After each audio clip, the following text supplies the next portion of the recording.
Well, it's not David. Okay.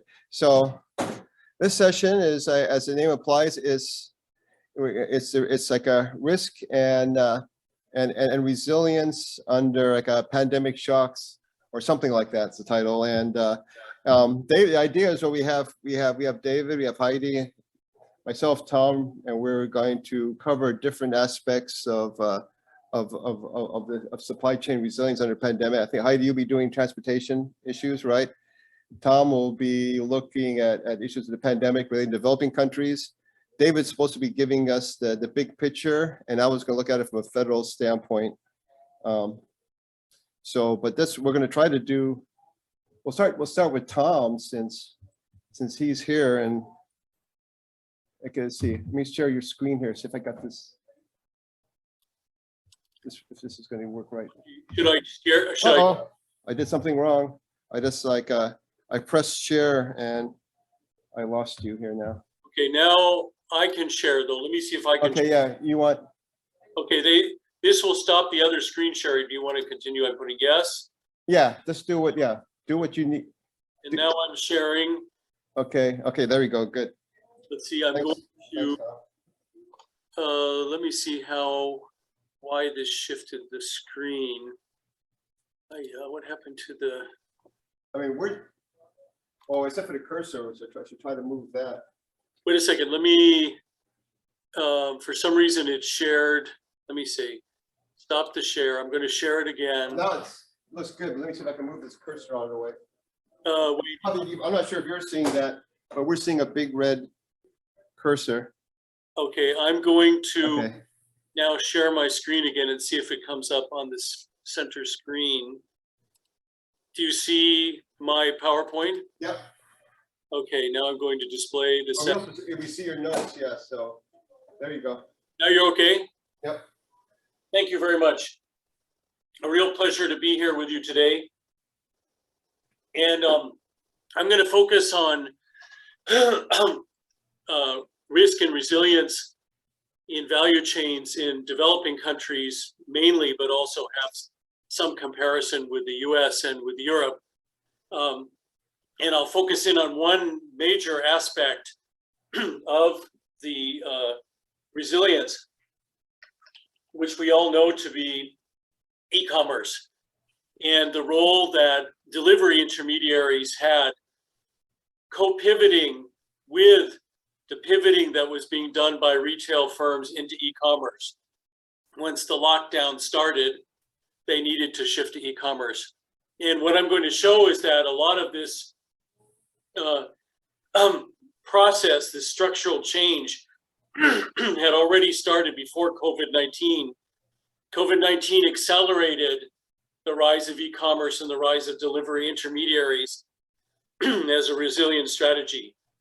So just going back in time, just thinking about these structural changes that occurred, because a lot of times it seemed like during the COVID crisis, a lot of the discussion acted like the processes that were in place for resilience, like e-commerce and diversification, many other things, were practically new, were born with the crisis. But much of these, many of these things were already trends, and then were just accelerated. So if we look at the rapid rise of e-commerce, we can think of it as a branch growing from the supermarket revolution tree in both developing regions and in the US. So the first revolution, of course, that it was born from was the digital or computer revolution in the 1950s and 1960s.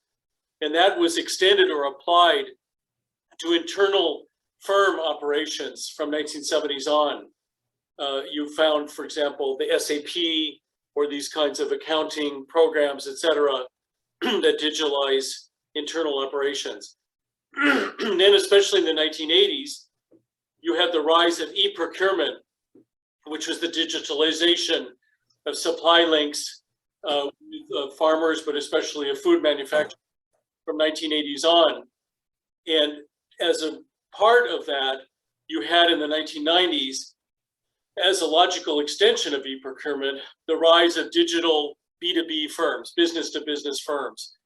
And I could talk about US cases, but I'm focusing on developing countries. And in this case, the famous case of Alibaba, which started as a wholesale firm, business to business, and was the fruit of a co-investment by the Japanese SoftBank and the US Yahoo and into China, and started Alibaba as a B2B firm. Then in the 2000s, in the 1990s in the US, you had the rise of e-commerce in the form of Barnes and Noble, then Amazon, selling books, selling food, non-food, and then eventually selling food, and essentially, and later fresh food. Well, with the rise of e-commerce as an extension of this digitalization of the procurement, you found that it began rolling out in the US and then in Europe and Asia in the 2000s, in Latin America in the 2010s. And if you think about the drivers of the supermarket revolution that came before e-commerce, you could see the same kind of demand side drivers in e-commerce, a quest for convenience, but also it was taking place in new contexts, for example, in developing regions, with intensifying urban congestion and the rapid spread of smartphones and computers. And very interesting for us here in the session, there were new shocks as demand drivers speeding up the e-commerce uptake. There was certainly the role of human disease. When you look back at 2003, you had SARS-1, COVID-19, I think was SARS-2. SARS-1 in 2003 really shifted Alibaba from being just a B2B operation, mainly making manufactured goods from China available to retailers in the US, and really got Alibaba involved as an e-commerce firm because there was a massive lockdown in China. And so they were doing e-commerce of food as well as non-food, but not yet fresh food, but certainly food. And then, about, 17 years later, you have the SARS shock, again, a disease shock. And very often in the food industry, shocks like food safety or disease accelerate trends that are already starting. So in SARS-2, in COVID, there was a huge jump in e-commerce. And of course, there'll be other shocks that will continue to speed the rise of e-commerce. And on the supply side of e-commerce rise, there were similar drivers to what you saw in the supermarket revolution, but again, in new contexts in the 2000s and in developing countries. You had a situation where you had technology transfer first over US firms and then from the US to Asia and to Europe. So it was a technology on the shelf, rapidly taken off the shelf and applied in other places. You also had rapid pivoting, or that is, change from some business as usual to a new way of doing things by supermarket firms that went into e-commerce and by e-commerce firms that increased the speed of their operation and also changed their mode of operation. And between the supermarkets like Walmart and e-commerce firms like Amazon and Alibaba in China, you had a battle, and the battle created a cascade of competition that turbocharged and accelerated the change. This is before COVID even. So e-commerce firms began to add supermarkets. As you know, Alibaba added a supermarket chain in China, especially when it went into fresh foods. Amazon added Whole Foods in the US, especially when it was going into fresh foods. Supermarket chains themselves began to add e-commerce, not very long ago, such as Walmart added, but also in developing countries. Reliance, a big supermarket chain in India, then added e-commerce just a couple of years ago. So this rush to add e-commerce was already happening, but it was accelerated and intensified by COVID. And again, as in the supermarket revolution, foreign direct investment was a big driver. But now it's not just the US and the Europe that are the foreign direct investment drivers, but very, very significantly Asia and also Latin America. And investments by both multinational corporations, but also by domestic firms. For example, Jumia in Nigeria invested, and then went on to invest in 7 other African countries. So the intense investment competition, again, fast-tracked the diffusion of e-commerce. And of course, during that fast tracking, there was intense mergers and acquisitions, such as Walmart going and buying the e-commerce firm Flipkart in India. Again, all accelerated and intensified by COVID-19. You also had already happening, but then accelerated during the pandemic, a spread from non-food products in e-commerce to packaged food to fresh food, and all the time ratcheting up the quality. And sometimes you had platforms, let's say supermarket chains, that were doing pretty well in high quality foods for the local areas, and then they would open up a new platform to start catering to people that wanted fresh produce that let's say that they were buying before from local stores. This was the case of Montmarché in France, opened up by the Grand Frais group, which contained high quality fruit and vegetables sent to Parisian consumers via a fleet of cargo bikes. So this bloomed during COVID. There was also a spread of e-commerce into a blur with food service, such as Good Eggs in San Francisco, retailing both packaged goods and raw products, but also semi-prepared items, meal kits, and prepared meals. That was very quickly accelerated during COVID and was something that you could see in India, in London, in Kiev. So very important to the story is the idea that a firm can want to be resilient and to pivot and go into something new like e-commerce, but very often when the shock hits, they don't have the capacity to quickly do the pivoting themselves. So they need partners and complementary partners in the supply chain ecosystem. Very important then in e-commerce was the co-pivoting of supply chain partners. Large retail chains had own e-commerce platforms and started to a certain extent with own delivery, although some of them, like Tesco in London, started with delivery by delivery intermediaries like Instacart, but the equivalent in London, and then shifted to their own delivery because they had the capacity. But very important for most firms, most retailers, especially in developing regions, was the rapid rise of delivery intermediaries with a diversity of business models. Zomato in India, Instacart in the US, Glovo in Spain and Eastern Europe, Deliveroo in the UK. And so these really rapidly rose. Some of them already went out of business. Some already bought the others. So there's been a quick churn, which you would expect with the very rapid rise of these. And there was also co-pivoting by third-party logistics services to serve the retailers and delivery intermediaries. During COVID-19, you saw retooling and pivoting by firms like Kia in Pakistan, which was a kind of Uber, and also Uber in India, where they were just transporting people before the pandemic, and then they started to also transport food, and that stuck after the pandemic. There was also a recent spread of very hyper-local, hyper-fast delivery companies that were essentially delivery intermediaries on turbochargers to make very quick deliveries. And you saw examples like Getir coming out of Turkey, going into London, going into North Africa, into Morocco, into other places, etc. So the spread of these fast delivery companies was amazing.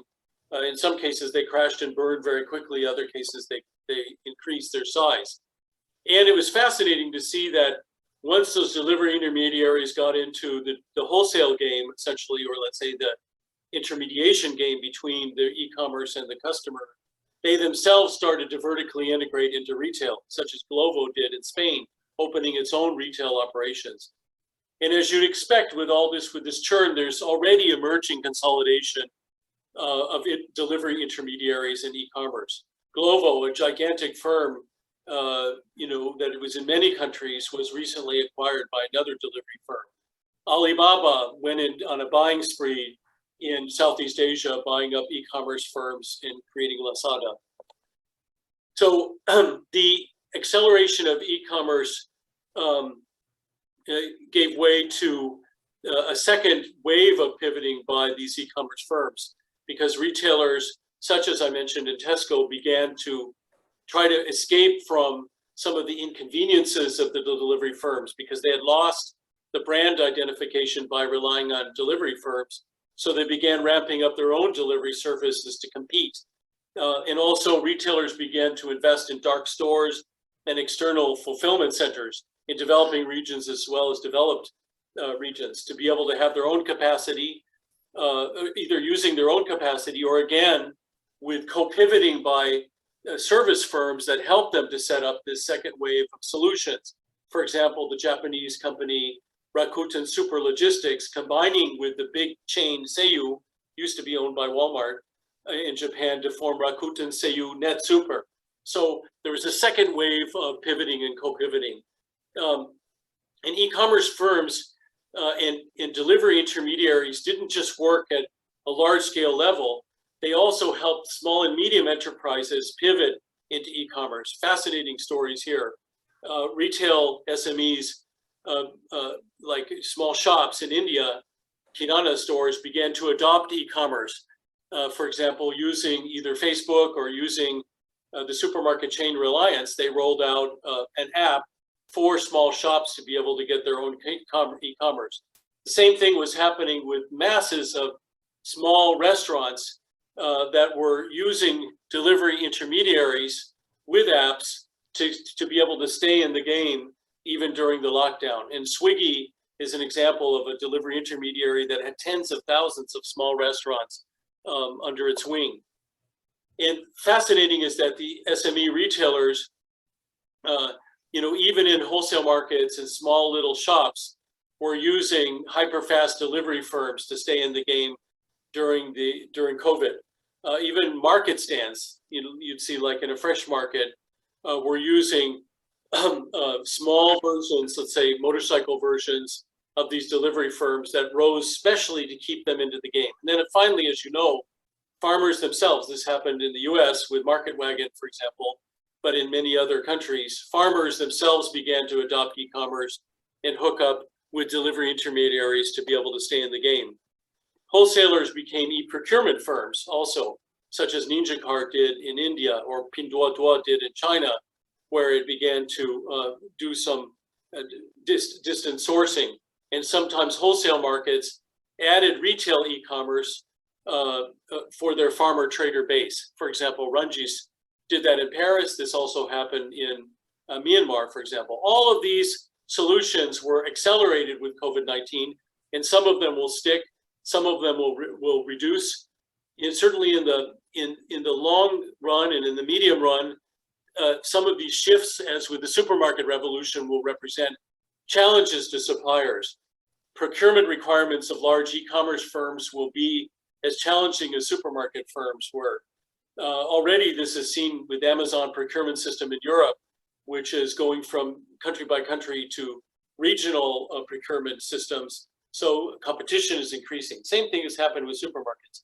Also, of course, the e-commerce of the big firms, while you might think Etsy and all these things are immediate solutions for small firms, this also, the rise of the e-commerce and the acceleration with COVID is a challenge to SMEs as retailers. Over time, obviously, the digitalized large retail and large food service will compete with SME shops and restaurants. This is a challenge to all retailers that enter into this pivoting to be able to set up fulfillment centers and have delivery. And it's a challenge to governments. This really struck me because in my dealings, for example, in Africa, governments often said, well, now that we have this idea of e-commerce and digitalization, we don't have to work on some of these things like wholesale markets and roads and logistics and infrastructure. We can go right to digitalization. But it turns out that really the ability to pivot and co-pivot was extremely correlated with the quality of infrastructure and the existence of fulfillment places, including in wholesale markets. And so the countries that had those fundamentals in place were able to do this pivoting and co-pivoting much more effectively. And in Africa, you had far less of this pivoting and co-pivoting because of problems with the existence of those fundamentals. Thank you very much. It's best here to do all the presentations and then have this discussion at the end. I know, and hopefully people can remember individual presentations. That way you can make them more of a panel. What do you think, David? Yeah. You want to go next? I really apologize. I couldn't find the gold group. Yeah, I was circling around for it too. Looking for gold, anyhow. Looking for gold. Let's see. I don't know if it's dangerous here. I'm going to press. The gold room at the end of a rainbow.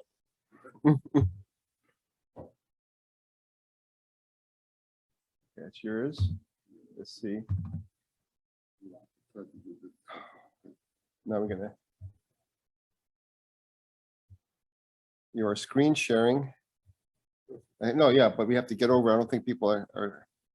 I don't know, let's see. Let me put you on the. I'm trying to get you onto the.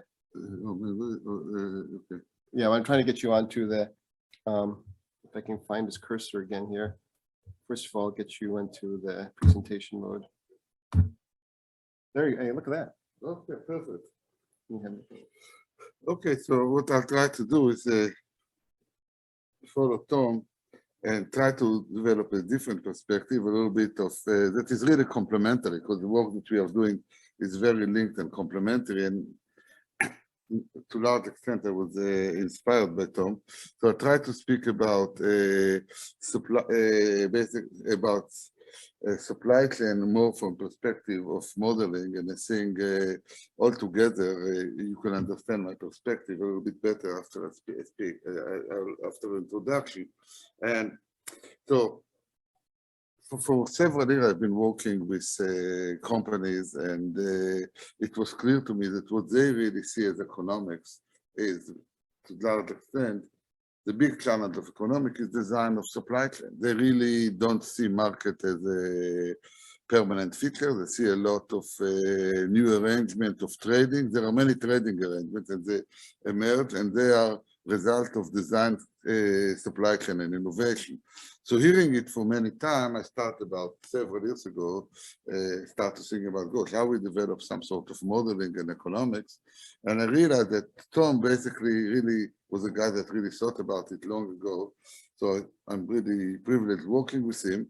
And I now try to develop a conceptual framework. Now, the difference between this framework and the one that we have in other papers, especially in the PNAS, is that I try to introduce finance. And because I really think that the more I know, the more I realize that as economists, we really miss a lot where we don't take into account what marketer and financier do. For example, if you are in marketing, you don't need to wonder whether behavioral economic is important, because they hire more psychologists than economists. And they are really working on consumer demand. Anyhow, so the basic point is economics in an era of disruptive innovation, and we really have a theory that fits very well the 19th century, where you really have competitions and hardly few products. Now, all the time we have new products, and many people realize it. I think the most important was Schultz that realized that we live in ability to deal with this equilibrium. And now there is another incredibly important thinker named Mokir that really look at the world in the world before the modern era and the modern era. And now we have a situation that we have all the time growth, and growth is affected by a new product, new arrangement. And then cause was probably as good as anyone is thinking how you, the notion of the firm is something that really is changing all the time. So to some extent, I really think that this is really spotted in agriculture, because agriculture is all the time moving towards a new direction where you have new product, new innovation. And how you bring it to economic analysis? So to some extent, I think that we distinguish between two types of supply chain, because supply chain are linked and are symbiotic in many ways. One is the innovation supply chain, where you have a set of activities that really lead to new innovations. And the other is the product supply chain, and there are a lot of elements there. So if you really look at a structure that you really have research led to knowledge, knowledge led to innovations, and innovation can be commercialized either by Office of Technology Transfer that move it to the private sector, or by product design units that need to develop that together develop a product and then design a supply chain. And the second I'll speak about it. But generally speaking, when we look at innovating firm, you have some system. In some cases, you have companies like Tesla that didn't really use any new science, but was a fantastic developer based on existing science. And if you look at most of biotech and pharmaceutical, it rely on university transfer. So once you have a product, you have to design a supply chain. And to me, that's the most important role of entrepreneurs. And if you go to company, these are the most important people, the people that design a supply chain. And they really think in terms of economics. And the reason they think in terms of economics is because they have to deal with people in finance.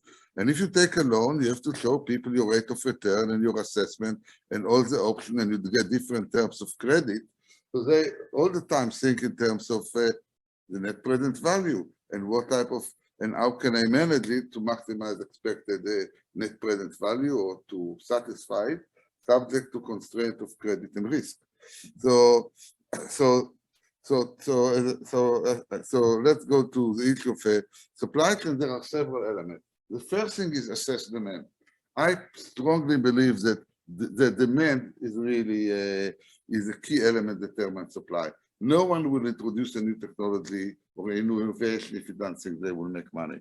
So people need to think in terms of adoption. And again, they don't use economists for adoption. They use demographer because and others. You have some economics because you try to see who will most likely to adopt, what's the best market. People speak about the market segment. All these concepts are very important, and I think we need to introduce it to economics. And they say, okay, when you have a new technology, the key question, how much will be the initial investment? Where do I start it? And then you maximize the expected profit subject to capital, ability, and credit, and you have to decide what will be the initial capital and how it will move forward. Here I have a very simplistic model that is design of supply chain that you basically you have in-house, you can produce intermediary input either in-house or a farmer produces it to you, then you process it and then you go to consumer. Things become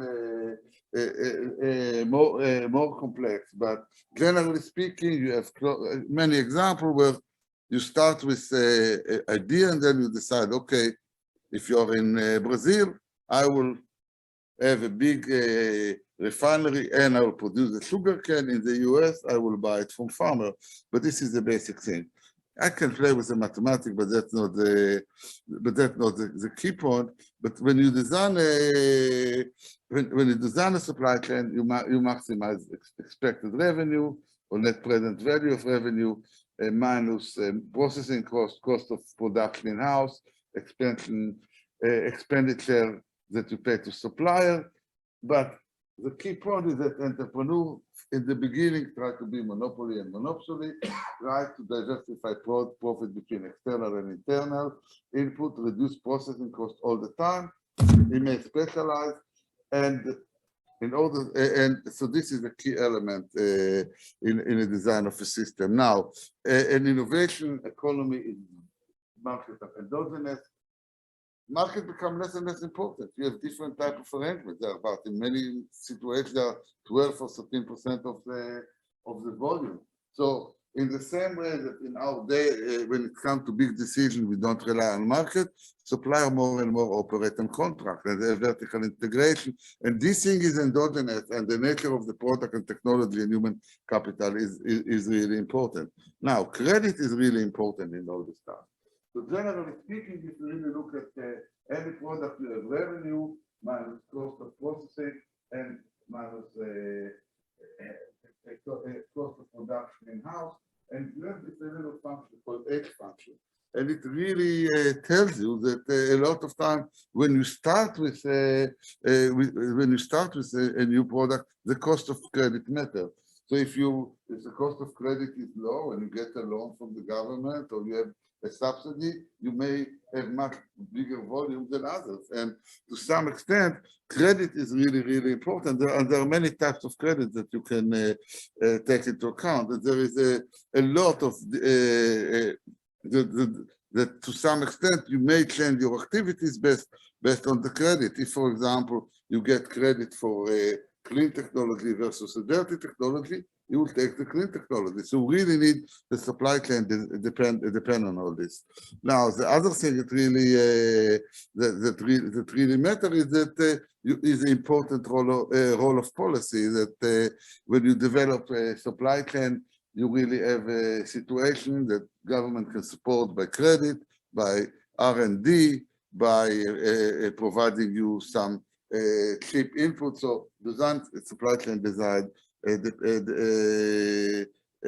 depend on all this stuff. So what I really, so now if I try to look at oh man, gosh, I put the wrong PowerPoint, doesn't matter. So, but if I try to, I was worried might have done it.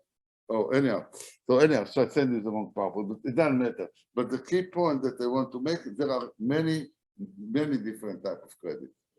If you are a university, you get credit from the government. Now, if you have in the state, if you are in an innovation state, and you need to go and to develop a new product, the credit comes from venture capital or from hedge fund, from risk capital. And what it means is that countries that don't have these sources of credit, a lot of time are stuck because they cannot take ideas and move them forward. Once you start having forward and you start having a business plan and you start having assets and it can be collateralized, then you can get more lower risk sources. You may get some hedge funds that are not that risky. You may even go to the stock market, or you may issue bonds. And what happened in the US when people invented junk bonds, that was probably the most important thing that happened in terms of innovation in the US, because a lot of people took some sort of some ideas that were in middle infancy and issued a junk bonds that were supported by some assets, and it led to new industries. And the bankruptcy rate of junk bonds is about 4 to 10%. So it's really not that big. So to some extent, we really need to understand the role of credit and how different type of credit affect the outcome. And I'm working with a guy named Glenn Yago that really is specializing in helping companies to start, especially in the developing world, to finance this type of operation. Now, the last thing is, on one hand, you have this element of long-term adjustment and building of supply chain that depend on marketing in terms of predicting demand, ex ante, not exposed. As economists, we are very good to do exposed, but we basically compete with historians, we use more numbers. But our relative advantage, what people want is that we will give numbers about the future. What will be the rate of return? And I think that we lose to people in the business school because they do it. The other thing that is important is short-term adjustment. I think that the paper by Dixit and Pindak is really crucial because they came with the idea of a hurdle rate that when you have that a lot of time companies think about using digitization, moving to a new market, selling a new product, and they wait. The moment that you reach a situation that the gain from the product, because prices are high, costs are low, there are no alternatives, are low, then you start to jump and you move. It's adaptation, now we call it pivoting. But to some extent, all the economic literature that actually is quite developed in Agicon based on the Dixit-Pindak model of timing and the importance of timing in adoption, I think really came to bear during the pandemic. Personally, I think that the food sector responded very well in the same way that water sector a lot of time respond very well to drought, and other sectors because there was this element that people had something in the background and suddenly said, this is the time to jump at it. The best example, for example, several years ago was biofuel. Companies thought about biofuel, but the price of oil was high. Immediately, people implemented the plan because the rate of return or the period of return was two years. So to me, we really need to, on one hand, my conclusion, to develop a conceptual understanding and theory and training of young economists to think in terms of supply chain, the economics of supply chain, and what does it involve. It means that USDA need to collect data about supply chain and what's going on beyond the farm gate. Of course, there is a political pressure to satisfy farmers, but if we really want to know about the food situation, we need to put a little bit less emphasis on farm and much more emphasis on supply chain and innovation and how they operate. It's really crucial to develop a census and understand the basic behavior of the food sector, to do what Tom started doing and really initiated, to develop the understanding of the pattern and the motivation for supply chain, because today I really don't believe it will be very effective in dealing with the future problem of food. And later on, we speak about the issues, the future of agriculture, the role of biodiversity, and our relation with the rest of the world if we don't have a supply chain operation.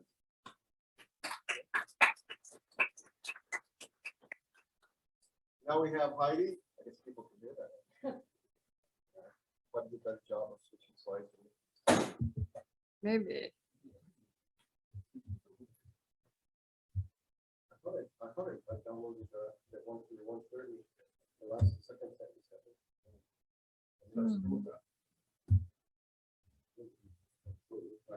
Unless I downloaded the 10 o'clock. I thought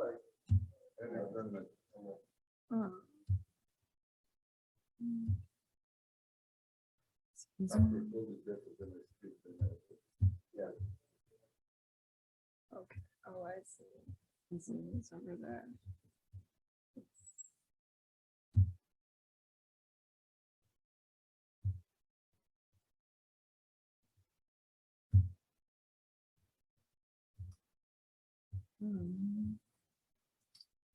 All right, I think I almost have it. Oh, where did my mouse go?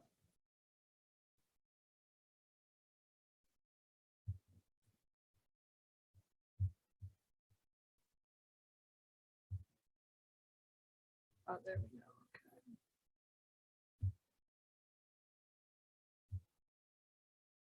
Okay. Okay.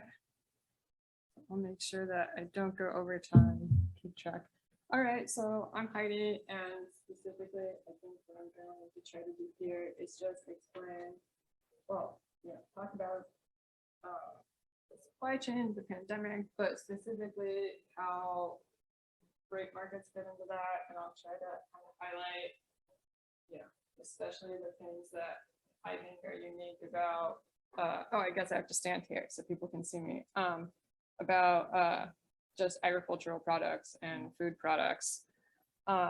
So I'll start off by saying that from an engineering perspective, I mean, this is a broad generalization, but it's very nice when there's constant production, and that's not how things work in agriculture. And with transportation, it's the same. They the systems, are extremely efficient when there's, constant transportation demand. That's not how it works with most agricultural products, because, I mean, partly because it's just the production is determined by, the process is determined by biology, and also because, there's the perishable aspect to some products. But before I get into it, I want to kind of, I guess, establish some, what I would call just like freight fundamentals. And so I think it's really important to emphasize that transportation demand is derived demand. And I'll kind of explain a little bit more about why that's important with regard to the pandemic and agricultural freight markets later on. But, and then also, this is generally true of freight. The first mile and the last mile are most challenging. They're most costly. So a lot of people like to focus on the last mile. That's very trendy. But then again, in agriculture, you know, we use a lot of space, we use a lot of land, and that first mile is really important for food and agricultural products. And then another thing that you guys won't be surprised by, but sometimes, you know, people are rail experts or truck experts, but really, you know, most shipments take multiple transportation modes. And this, so, and then also if you look at it by ton miles, so a ton mile is one ton of freight transported 1 mile. So 100-ton miles, you could get to that a couple different ways. It could be 1 ton that's traveled 100 miles, or it could be 100 tons that's traveled 1 mile. So it's kind of a way to combine the distance and the weight measure. And agriculture, you know, we use roads, we use rail, we use the barge system. So we're a big user of infrastructure, and I'll emphasize this later, but again, not new to you, but I'll just say it, is that it's a system. So, you know, a lot of times, especially, you know, there's focus on a specific component in the system.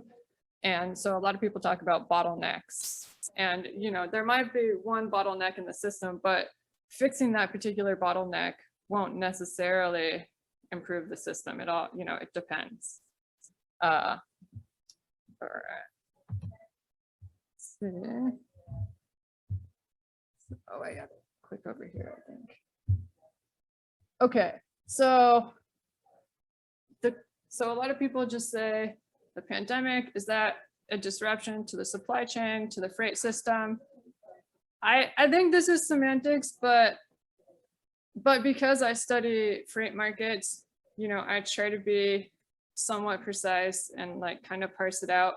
So on one hand, you know, when it came to the pandemic, there was just these rapid changes in consumer patterns. You know, people were stockpiling, and then they stockpiled, and then they stopped stockpiling because they had everything. And it was just, you know, rapid changes.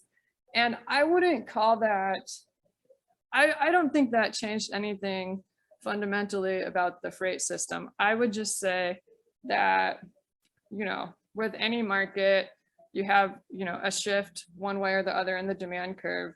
There's just going to be, it's, you know, not going to instantaneously adjust. People are going to have to, you know, figure out the new market price and go from there. And so that takes time. So I would say to some degree, no, the pandemic isn't, you know, itself isn't a disruption. I would say the mechanism for disruption when it comes to freight markets was really the labor issue. Partly because labor itself, you know, to provide transportation services, but also the labor at the nodes that transportation, you know, connects. For example, labor at processors, and, you know, the different, because transportation links those different processes and packaging all along the supply chain. It's really the labor. I think labor was the mechanism specifically that I would say caused the freight system disruption.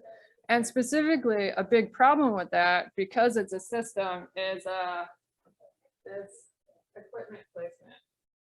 So you want to get, when it comes to, for example, a container, you want to get a container in the right place at the right time. And in addition to the container, you have to have the chassis, you have to have the other equipment that goes with it. And the labor shortage, you know, that just really made the, you know, making that system, that complex system, work really difficult for those service providers. So when it comes to freight system resilience, I think, you know, supply chain system resilience, you know, you can measure that a lot of different ways.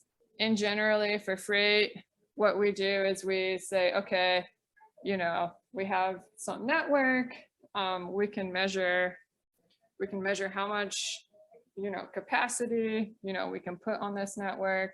We can measure how fast things travel between, you know, point A and point B. And so you can look at the whole thing, or you can look at, for example, a single port, and you can say, okay, this port has this much throughput, this much yard space. But specifically, I kind of wanted to define it because I don't think there's really an agreed upon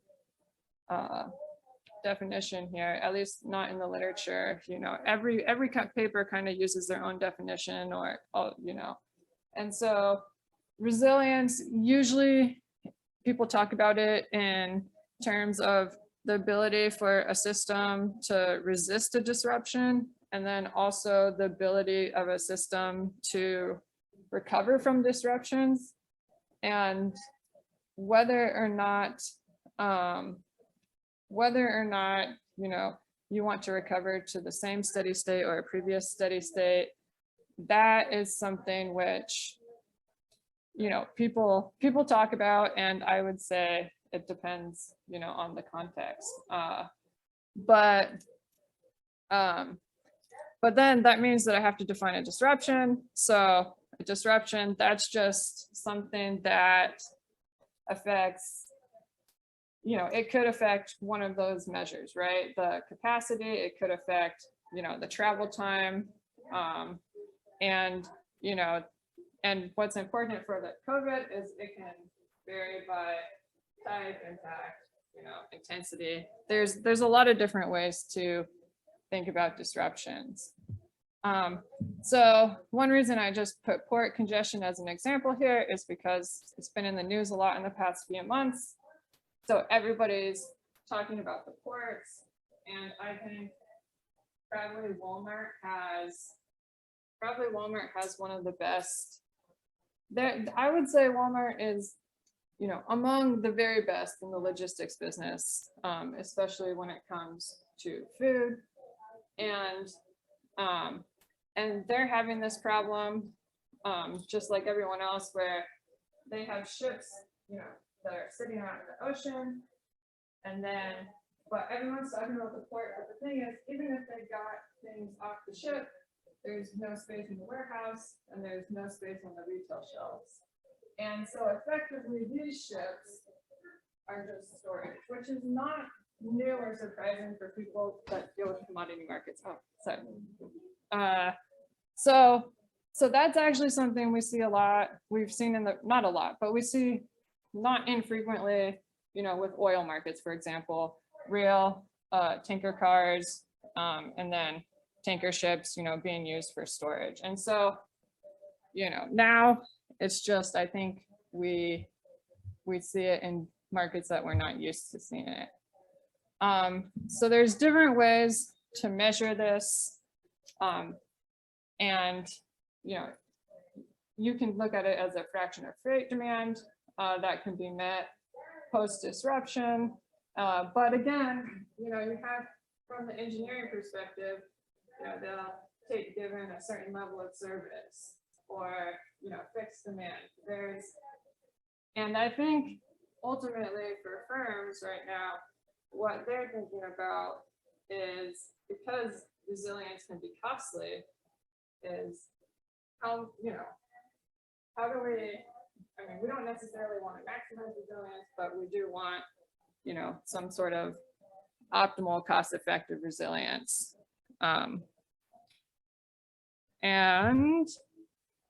So I think another metric, which I like because I'm an economist, is prices. I think prices are great information. There's a couple challenges when it comes to freight prices. because something is, throughout the pandemic, freight prices were really volatile, but just because you have a price, you don't know much about service quality, and that's where those previous things, types of measures can be helpful, as they can tell you something about the service quality of the transportation service. Also, I don't know how many people are interested in the details of freight prices, but there's a lot of things that we might not necessarily see in certain prices. So for example, detention and demurrage, we wouldn't see those in the freight prices, but because shippers often have labor shortages, these are big fees that people end up paying that we don't necessarily capture or have data on. But I think they're still helpful. One reason I like them is that you can get a sense of scarcity now and scarcity later in terms of transportation services. And you can get time series data. So I think that's another source of information about freight markets. And I'm almost done. So I think in terms of policymakers, policymakers have kind of recognized that they need to start collecting supply chain performance data at certain points. And so the Ocean Shipping Reform Act, they're going to require more monitoring of those detention and demurrage charges. They're going to require monitoring of wait times for the trucks at ports. So we're getting more information about, so in the future, I think they'll be able to respond more precisely, because right now, or initially in the pandemic, it was like, oh, the supply chain's broken. And then it took a while to figure out where it was broken. And now I think policymakers have recognized they need to start collecting data on that. The other thing is that I would say, this is something that Tom said first, is that some of these trends aren't new, but they've really sped up. So when it comes to supply chain visibility, so this is where I think the role of economists really comes in when it comes to freight markets and freight systems. An engineer can build a model, but it's really about kind of how those independent stakeholders, are able to organize themselves. And, they're really, there's a number of different ways that supply chain visibility is being implemented. Some transportation firms or even farms are using it as, a way to essentially another feature of their product. Other times it's retailers are telling people top down, you will give us the supply chain visibility through these methods, right? And it's really important because some things are both time sensitive and kind of complex interactions. And then the quick point I want to make is that I think there was plenty of supply chain problems and stress for people in the supply chain and logistics world prior to COVID-19. The difference here is I think there were, you can probably, I'm not sure exactly how to characterize it, but I would call it more of a global rather than a local problem. So there were tons of local problems before, but in this case, labor became a problem everywhere. And then there were also many local issues as well.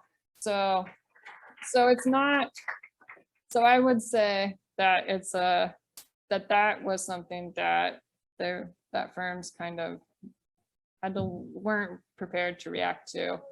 And in terms of challenges, for the NAG data, So actually, USDA, AMS, they have a transportation group. They put together a lot of great data, but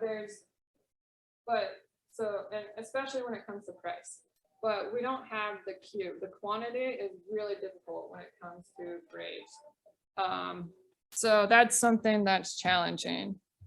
And and this is my last slide. So I just put some pictures here because I focus on freight, but especially when it comes to food, you've got to have the chiller, you've got to have storage, and then these are just things I've heard people in the freight market say that I think are enlightening. Thank you.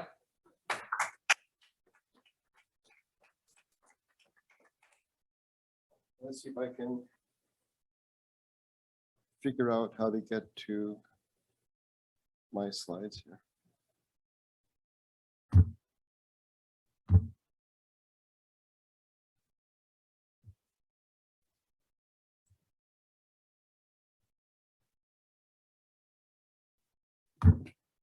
Hey, look at that. Okay, well, I think most of my talk's going to be sort of like getting more on the kind of the nitty gritty of some of the policy issues we had here in addressing supply chain resilience. I'll talk about data. I'll talk about some of the modeling issues, and I actually I'll give a little bit of an example. We had a pandemic session yesterday as well, and the people here I think are completely different in the room, so I actually included some slides. I'll repeat some stuff, but I think I'm safe because I don't think anybody was in the last one and have to have the misery of hearing the same slides. So, I mean, this is very touchy-feely, but what do we have overall in terms of ag resiliency? It's certainly the level, the amount of resiliency, it differed across commodities at different points in the supply chain. I think I would say, and maybe like White would agree that at the farm level, I think for fuel crops, they're probably pretty resilient there, right? And your problems would have occurred downstream. And I could say the same thing for livestock. That'd be in a different slide. Now, specialty crops, those, at least anecdotally, there might have been some resiliency issues right at the farm level, but you would have labor issues, labor-intensive commodities. There may be issues obtaining PPI in there where or I guess PPE is the term anyway, and that would and that may have slowed harvesting, for instance. But they had issues also that were related to downstream. I mean, obviously many specialty crops can be quite perishable. So then what happens when we had our mobility restrictions and shippers cannot handle moving their product off the farm. So you either had packed produce rotting in the boxes, or some producers actually had to we would just plow under the commodity. I don't think we'll ever be able to get figure out any kind of numbers on what the impacts were, how you would distinguish that from year to year variation. But we provided support for instance, for those things for specialty crops, because different pathways there. Of course, you have Heidi talked about shipping bottlenecks, and I think one interesting one that's been going on recently is the issue especially for you get specialty crop producers in California, Washington State complaining about containers being the shippers shipping them back out to China before they're even empty. So we have some new policies that came out a couple months ago where they call the pop-ups for Port of Oakland and for SeaTac to try to get some kind of subsidy to try to encourage, I guess, essentially the shippers to wait for the container shippers to wait for the trucks to deliver the commodity and get it onto the containers. Another, an example, so livestock was one where you have, I don't think there were really any disruptions happening at the farm level itself, but you had in April and May of 2020, you had some substantial disruptions in cattle and hog processing plants. So what happens when you have that? Well, you're going to have they can't process. That's going to cause the farm gate price to fall for cattle. Retail prices went up. But that, you know, that was just a couple months or so, and things, those disruptions started certainly decreased substantially after that. And while, you know, we had our major decrease in many prices of many agricultural commodities in the first half of 2020, there was like a price to come up later in the year, but there was certainly major decreases in the first part of the year. And on the consumer level, I mean, overall, people were, you know, were able to eat. They had to transition from food away from home to food at home, which I think are pretty much 50-50 in terms of expenditures. They're not directly comparable because you're paying for services when you do food away from home. You'll probably have some change in diet when you're switching from one to the other, because people do eat different things when they eat food away from home. There's ERS reports somewhere you can find tables, Barry, that show the difference in the consumption of different commodities at restaurants versus supermarkets. Food banks had disruptions. I think that was probably both due to getting people to work in the food banks and due to supply issues. Obviously, child nutrition be a big issue when kids aren't going to school, and if that's a place where they got their primary meals. There are programs to try to address that, to allow deliveries for kids not in school. So if we're going to talk here about David and Tom in particular, Heidi too, and you talk about innovation. Well, as a means to address the resiliency. I think so the first step, David also talked about finance. So the first step we had was finance, but not to build resiliency, basically just to provide a backstop for producers. It was only not to farm level, it was also at other points on the supply chain. There was the coronavirus, what was it called, the CARES Act, signed the law in late March 2020, and its directives for agriculture were extremely broad. You basically provide support to producers to address marketing, other kind of disruptions related to COVID-19. So, but we managed to roll out our first program only 2 months after that act was signed into law, and that was a lot of work there. And down here, but these programs are still going on. There's new programs, and I had put a link because my idea was originally wanted to click on it and show people all the programs, but then I'm too scared on this computer to click on the link. I have no idea what's going to happen if I do that, if I'll ever be able to get back in to the file. So I won't do that. Well, our support was pretty substantial. This table here has only support, but it's the majority of the support that was administered by our Farm Services Agency. And calendar year 2020, it was like $24 billion of support. These are all to this is all to farm gate production or producers. $7.5 billion or so in 2022. It's going to be substantially lower this year.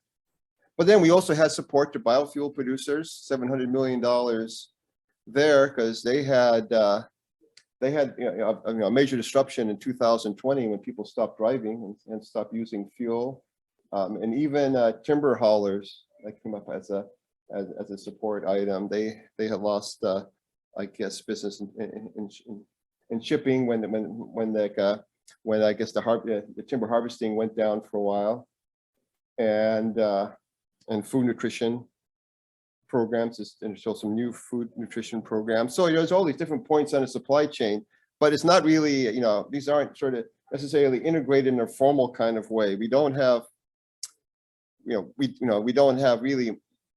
never really had the actual, optimization models to deal with different points of the supply chain as the interaction of the policy process.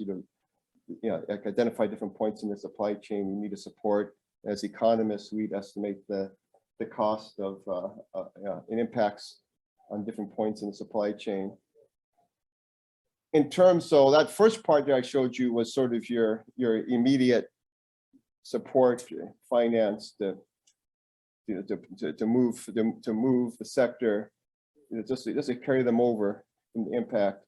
but you have action, there's actions to address the resiliency, which I think would fall more into the into the innovation camp, but not exclusively. I'll get into it. It's not all about innovation, but this would be more of the longer term. And if you can Google Build Back Better initiative, USDA, and you'll see this discusses of the various things that are going on, but there's certainly money for that. And I'll get to a little example of that later on. So, I wish we could have done fancy modeling when we did these things, but the first program was, we did it in 2 months, and I don't think we have the tools to do any kind of simultaneous modeling across the supply chain. And we couldn't even do, we really couldn't use structural models. Let's say we wanted to compensate for a price drop in the first half of 2020. We really didn't have anything that would cover all models. And cover all commodities. And even if we did, some of those shocks were so big that the models might have might have some suspicion of whether the models can actually sort of capture realistically what's going on. And I don't even think we could have used your factory model at that point there. Why we should have, but we didn't. But so what we ended up doing was, everything was reduced form, very simple. And one of the major supports CFAP and CFAP1, they're essentially just taking the price difference between 2 points in times and multiplying it by the producer's production. And in the end, I think that actually made a lot of sense, because we couldn't have done anything with a model, a structural model at that point. I think there's only one case of commodity support that's ever been done using a real model, and that was a market facilitation program that actually used the Armington structure. But there was time there, and that was address market impacts of the trade retaliation, and but that was, well, maybe in the future there's things to think about, or what we could do more in a modeling framework. How are we doing for time here? I want to talk about some of the very practical data issues. One of them, is actually everything came down to the issues of data. And what we really found, first one, it really was hard to use anything except federal government data to do these things. The only proprietary data we really used was it's future price data. And I'm not sure technically it's proprietary, but that's no one's fighting over that. But either private data is hard to get, it's expensive. It might not necessarily be transparent. If we can't put the data into a rule, that certainly reduce some of the transparency. And we want to support all producers who qualify. So we need data that's sort of national in coverage. It doesn't do any good to have to get some real good data for for California, and then have to apply that to some of the tomato producers in Connecticut. Not that there's too many there, but it's safe to wear. So you really need some way to be national in scope when it comes to these kinds of programs. And lately we've been getting specialty crop groups who've been asking how they can help us get better data. As well, can we work with little pieces of data here and there and sort of stitch them all together?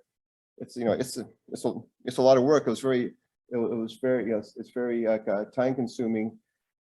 For specialty crops, for our first program, I don't know, we had maybe 200 commodities in there, and trying to figure out the prices for each. So that's only national prices. You still have 240 commodities, and then you couldn't cover everybody because there's more commodities than that out there who qualify. It gets it got pretty complicated. After that, we just just got to the point for the second program and say, hey, let's do self-certification. Ask producers for those kinds of commodities what their sales were, and give them payments based on that. But we had to stay national when it came to setting rates, and that's just the way it is. So maybe when we start thinking about innovation and you have more time, you can start to tailor programs to specific commodities at specific points in the supply chain much easier. But when you're in a hurry, you can't do that so easily. But what we did, it did cover various points in supply chain. They weren't necessarily all explicitly linked. But so we're not providing in terms of support, in terms of what is the optimal distribution of support, but then we don't really have a social welfare function, I guess, to do that. And we probably even want, for some cases, we really like to have data down to the producer level. Some of these programs, you can see in the future, again, you'd pay on differences in a producer's revenue between two periods. Then you're starting to get into revenue variability. And if you don't have measures of variability at the producer level, whether it's farmers or whether it's biofuel producers, you're going to underestimate the costs. We do some analysis for biofuel producers where we try to include producer level variability. That was never made public because we used a notice of funds availability, so we didn't have to put the numbers in. But it does make a pretty big difference when if you get down some idea of what the producers, of what the distribution of production is across producers. And so real micro. But we're getting in the issue of time here. I want to talk about an example of resiliency from the livestock sector. So hogs and cattle, like I said, that packing houses had some major disruptions. I think a 45% decrease in production, for instance, for hogs in April and May of 2020. The plants slowed down or shut down because of the COVID transmissions, and broilers didn't have that. So many broiler plants, and you got various theories for that. Perhaps even including that you just you couldn't afford to shut down because you really can't have you don't have much storage for storage time for like broilers. They're not cold and much less human density. Yeah, there's that too, but I bet a lot of it is also the fact that you just can't sit around with like a broiler, and wait to to send it to the plant. Like you have a little bit of waiting time, you have a little bit of leeway with hogs and cattle, not much, but a little more. But yeah, watch me saying it's funny. We have Peyton here. He'll tell us all about it. Well, I mean, you can't just sit it in a feed lot longer. Yeah. You're talking about chicken that has 8 months Yeah. You're not gonna grow it out for 10 months. Yeah. Slow. We Other than that, they're more mechanized. Yeah. You're a contract. You own the chicken. You personally, you're not an employee. The guy that pays the chicken. Yeah. No, there is a settlement.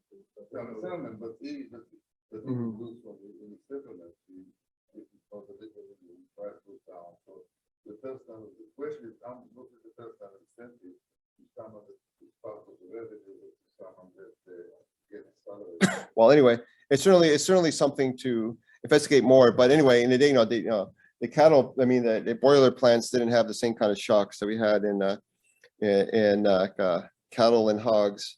So we have a data set where we got from a Peyton's boss with daily production and also capacity and normal production for all basically the large broiler cattle and hog plants in the country, representing at least 70% of production. It varied by which commodity it was, and we were interested in whether there was whether the amount of the production shock was whether it was related. One issue was whether it was related to the size of the plant. And so I had a presentation earlier today where we talked about this in detail, and I won't do that here. We also looked at the relationship between COVID rates in the community and the size of the plants. But so one policy interest is so there was so much discussion here between David, Heidi, and Tom on innovation and to increase resiliency. But there are other approaches that have been tested in the policy circles. For instance, the idea of actually increasing.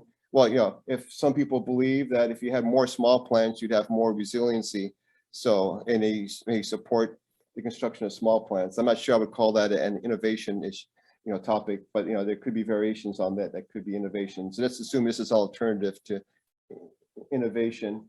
So things we can look at, given the econometric estimates, is what if you, in an unrealistic scenario, what if you completely change the distribution of plants? No plants could be larger than like a given amount, but you still want to achieve the current capacity you have right now. What would that look like in terms of the production shock? Another one was, well, what if you took the current distribution of plants and you added more plants, let's say smaller plants? What would you have in terms of the production shocks? So we did a little simulation based on, given the econometric estimates. We did a couple of regressions, one that covered the height of the COVID slam on plants in April and May of 2020, and one that looked at April and May of 2021, where things were pretty much back to normal in terms of the plants. So if you see this thing over here, this blue line, this represents April and May of 2020. And what it says is, well, what if there was no plant larger than 5,000 heads per day, down to no plant larger than 1,000 plants per day. So of course, like the smaller the maximum plant size, the more plants you need to reach the current capacity for, basically the current capacity we have today, because it would have been the same back in 2020. And yeah, so if you said no plant could be larger than 1,000 head per day, and smaller plants did have, over this period, they did have smaller production shock. You see, so you would need 70 more plants, but you would have had 40% higher production over April and May if all the plants were like these little guys. But then if you look, well, let's say you do the same thing, you had all the same plant distribution in April and May of 2021, you would have barely had any kind of increase, a very small increase in production. So this gets into the issues of the trade-offs. So yeah, if you had all these small plants, you could certainly would have reduced the production shock in anything that was like the pandemic. But then you're carrying around the rest of the time, you're carrying all these these small plants around, and some people might say small plants are perhaps less efficient. So there's certainly a trade-off. What are you willing to pay to have this resiliency during the time of a shock? And then of course, this is assuming any kind of a shock is just like that pandemic shock, which it may be in the future shocks that shocks are not related to plant size. I don't know. And this is one. Well, this is a little more realistic here, because you have, well, what if you added more some small plants above the current distribution of plants? And so this scenario here, you say, well, that's like let's say you add these plants, so you would, how many additional plants would you need to hit normal production levels during COVID shocks? And normal was defined by the packers tell us what that's the thing that they're providing daily is what their normal production is. It's sort of like some kind of expected value, pretty close to the capacity numbers usually. And yeah, so you had a bunch of small plants, you would if you were going to add a bunch of plants of not more than 1,000 head per day, you would need like 18 more plants in April and May of 2020 to have hit like your normal production. Yeah, this is beef. Yeah, sorry, I say that. We've only done the beef, where we haven't done the cattle, we haven't done the hogs yet, and we're not going to do it for for broilers. Yeah, broilers can't do that far. No, there's also no point to it for broilers, because they really didn't have any interesting shock in April and May. So, and I don't want to do analysis for that February freeze in 21, because that's kind of boring. So, so anyway, but the point is here. So you're adding. So you add again. Yeah, you could add these plants, and they certainly would make a difference at the time when you had your maximum shock. But then you'd be carrying these plants around in more normal times. So that suggests a trade-off. What does society want? And it would probably varies across commodities. I mean, if you did some analysis like this for infant formula, maybe people may have a different different preferences for like, let's say defining resiliency in terms of, I don't know, second or third moments and what you want. And also probably also you may want to do some kind of analysis considering what are our substitute commodities, what are the substitutes for like, well, basically for meat versus what are substitutes for infant formula. So these are, kind of, things to consider. And again, this is an example here, which is not I wouldn't call it an innovation scenario. It's probably something we need to add as an alternative. So the alternative is to think of what you can do with innovation instead of, as opposed to adding plants. I think, yeah, I think I'll leave it at that for this. I think we probably have a whole, what do we have? We have a whole 8 minutes for a panel discussion. Well, let's see what kind of, if I can see what kind of, maybe just check, if I can check quickly here and see if I can get, if you have questions from online. Do people have questions right now? I just got a quick comment. Mhm. One thing you're saying, especially in fall 2021, when there was labor shortages, Yeah. see a price spread emerge between unprocessed cuts and processed cuts. So boneless, skinless chicken thighs can also be sold as just chicken thighs. And you were seeing a big price spread emerge between them because the thought was that processors were slaughtering the birds, but they didn't want to put the liver skin, so they just would send them, they sell them in the market. You were also seeing that with pork cans, I believe. You can disassemble the pork carcass a little bit more and sell it as a higher value product, but you don't have the labor adjustment. USDA, I work for AMS, and we have commodity purchases, and there's often an eye to purchasing those kind of commodities that have this sort of they represent good value options because the industry really wants to get rid of chicken thighs, and they're selling on the cheap because so there was an emphasis on buying those. I think that from an economic perspective, we really have to look at it. One question that you say, consumers got more money. If you take the same amount of money, where would you be better off? To give money to consumers to whatever they want, or to be in this situation where the consumer can move between one commodity to another. I think that would be some sort of intervention. Because obviously from USDA perspective and from the perspective of farmers, it's not ideal. But from a society perspective, if you give the consumer the same amount of money here, then you can ask yourself, will you be better off? The other thing is all this issue, where you have to look at the more fundamental issue, is a lot of the issue was the level of intensity of production. If you invest in robotics, then Do you want to maybe come talk in the microphone? They can't hear you. We're not quite sure because earlier, Tom was able to hear us, but I don't know if that's still when we're sitting over here. I think it's where you're standing. If you stand near the microphone, okay. All right, Okay, so I'll say maybe you can come too. Yeah, so I'll get over here. Yes, and everyone that speaks. Okay, We all sorry. We all have to stand next to each other and like within. There's no more social distancing. No, Times of the pandemic's over. Yeah. It's like I'm all done with COVID, even if COVID isn't done with me. no. 2 points. First is the basic economic question: is it worthwhile to deal with this resilience, or when you have a shock like this, if the system doesn't reach a really low level, which I don't think it reached, give people money? I think what happened. You give people money and see, at least we have to check it. That's what you say. The other thing, when you look at solutions, you have to say, gosh, we have a particular situation.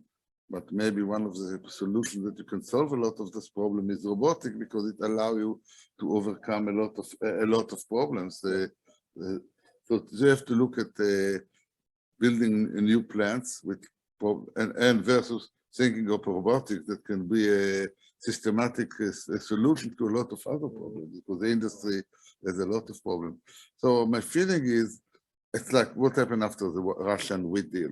We found that a big flaw in the system, and we really slowly change the system, start collecting data, start thinking about storage, and start thinking about solutions that have a long-term perspective, not necessarily repeating what you will have now, but building resilience for the other thing. The last point that I see is really important. We try to develop mechanism of resilience that is consistent with the literature. Use the term shock and trying to develop something that we can really relate to other things and relate to other literature. But I think the key lesson that I learned is that we need to understand how the transportation, private transportation and storage work. And the other thing, the most important point, that there is a case for the government to deal with resilience, because the private sector care only about expected producer surplus and not consumer surplus. And to me, that's the most important point. Yeah, and of course, with the slowdowns of the packing plants, we had both the consumer and producer surplus issues. You had you had consumers facing higher prices and farmers facing lower prices at farm gates since they couldn't get the catalogs get processed. You're talking about robotics. This makes me think of the issue. One other big issue right now from a policy standpoint is the contribution of firm concentration to high prices. So what might be the relationship between innovation and technology and concentration? I mean, of course, in your slides you have you talk about I think innovation. You need to be able to sort of spur at least your short-term monopolies to induce to induce innovation. The basic point is that you need innovation all the time. The moment that you don't have innovation, you have stagnant situation, and then you have a problem with concentration.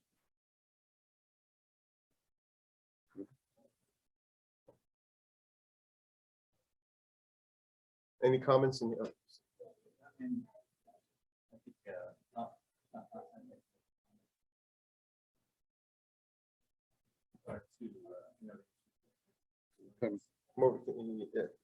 Good, come here. I mean, I just anecdotally, sure, companies were able to scramble and come up with new innovative solutions in the face of the pandemic. And there were some companies that had advantages to doing that and other companies that didn't. One of the roles of the federal government was to support those who weren't able to come up with those innovative solutions. And so one question I had was, how would you rate the performance of the federal government for doing that? Well, I think looking at the issue of like innovation, that's not. I mean, like I was just thinking, I didn't say it when I put on that slide of support for the supply chain for American Rescue Plan and all that. I wasn't going to talk about that too long because there's not really any. I don't think there's any lessons to draw from that yet, because that's all kind of new stuff and it's ongoing. So I mean, I'm not sure I can make an assessment of what we've done since the pandemic to spur innovation, because that's again it's just too new. So that's why I focus that first part on talking about just immediate support, because that you could at least you know how much money went out, and it's kind of a one-shot thing. And but yeah, I think obviously it remains to be seen what our success in policies to support innovation will be when we talk about specifically regarding the pandemic. I think this point is a really important point, because it basically imitates what happened after the financial crisis. But basically, when you have a crisis, you don't want to have losers. Yeah. And the net effect is that it's good for the banking system because there are no bankruptcy. But in the long run, I'm not sure that it's good that is good for the industry. And that's another research topic that I'm not sure USDA would like to hear, politicians would like to hear. Sometimes this is a good mechanism. Was to TARP solve- good? That's what Dr. was saying. Yeah. Bit of a benefit from that. I mean, at the time, people thought this is their risk of breaking down the border. I know, but here the, And then when USDA responded with the beef sector response, I think there was the Civil Production Act that being actually implemented to keep beef plants open. Yeah. That was something. That was actually, That's not just innovation. That's but that was actually, that's not innovation. That was actually a variable in the model. no, that's good. Yeah. I think the focus of this presentation has been on the production side. One thing that you noticed during the pandemic was a sharp reduction in persistent, rather it's sort of like unwinding itself now, but there's been this hesitancy of producers to sort of maybe ramp up and start stockpiling. And my sense is it's just ongoing, certainly.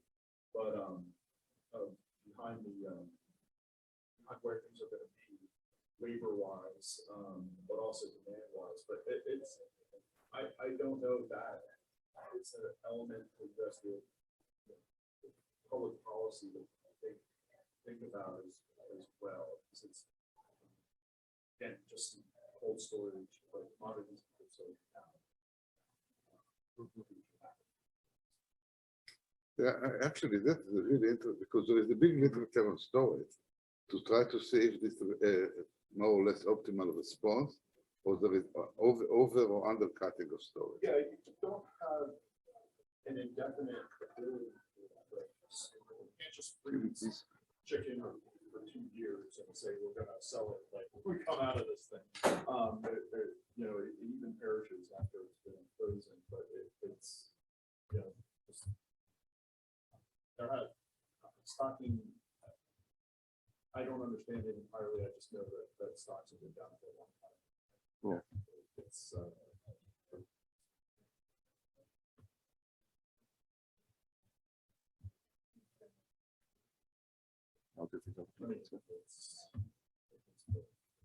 frozen chicken. It's at home. You have certain products that go. Yeah, I was figuring just delete these, no. And then, of course, an empty recycle bin. Okay. So we should really Oh, yeah, need some time. that was Oh, Yeah, Let's have a Zoom. Okay, yeah, The- that would be fun. because that's been, obviously the transport's been one of the particular interesting Okay, issues. guys, thanks. Bye. Yeah. Thank you, everybody.